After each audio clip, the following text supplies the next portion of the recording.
রাফায় স্থল অভিযান প্রসঙ্গে নানামুখী চাপে ইসরায়েলি প্রধানমন্ত্রী। একদিকে দেশটি কট্টর ইহুদি নেতাদের দাবি যে কোনো মূল্যে অভিযান চালানো হোক রাফায়, অন্যদিকে আগ্রাসী ভূমিকায় না যেতে নেতানিয়াহুকে সতর্ক করছেন বিশ্ব নেতারা। এমনকি যুক্তরাষ্ট্র বলছে রাফায় কোনো অভিযান তারা সমর্থন করবে না। শেকড় থেকে শিখরে যে কোনো মুহূর্তে রাফায় স্থল অভিযানের জন্য ইসরায়েলি সীমান্তে প্রস্তুত ট্যাঙ্ক, সাজোয়াজান আর বুলডোজার। গেল কয়েকদিন ধরে সীমান্ত এলাকায় চলছে ইসরায়েলি আর্মার ডিভিশনের প্রস্তুতি।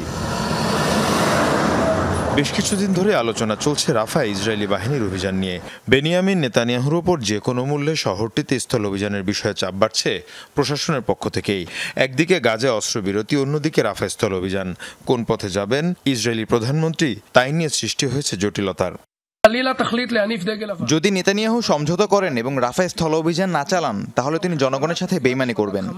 তার সরকারকে নেতৃত্ব দেওয়ার কোনো অধিকার নেই। এখন তিনি কি করবেন সেই সিদ্ধান্ত তাকেই নিতে হবে। এদিকে রাফায় স্থল অভিযান না চালাতে চাপ বাড়ছে নেতানিয়াহুর ওপর। রিয়াদে ওয়ার্ল্ড ইকোনমিক ফোরামের অধিবেশনে মধ্যপ্রাচ্যের দেশগুলোর নেতারা রীতিমতো ক্ষোভ ঝাড়েন তেল আবিবের ওপর। রাফায় অভিযান কোনোভাবেই সমর্থনযোগ্য নয় বলে মন্তব্য যুক্তরাষ্ট্রের। গাজায় বাসিন্দারা আশ্রয় হারিয়ে রাফায় ঠাঁই নিয়েছেন।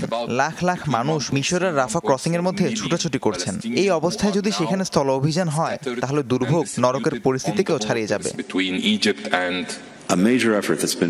আমরা রাফাতে কোনো ধরনের সামরিক অভিযান কিংবা বড় ধরনের কোনো অভিযান সমর্থন করতে পারি না। এলাকাটিকে নিয়ে এমন কোনো পরিকল্পনাও দেয়া হয়নি যাতে আমরা নিশ্চিত হতে পারি যে সেখানকার নাগরিকদের নিরাপত্তা নিশ্চিত করা হবে। দ্রুত যুদ্ধবিরতি কার্যকরের আহ্বানও জানানো হয় WEF এর অধিবেশন থেকে।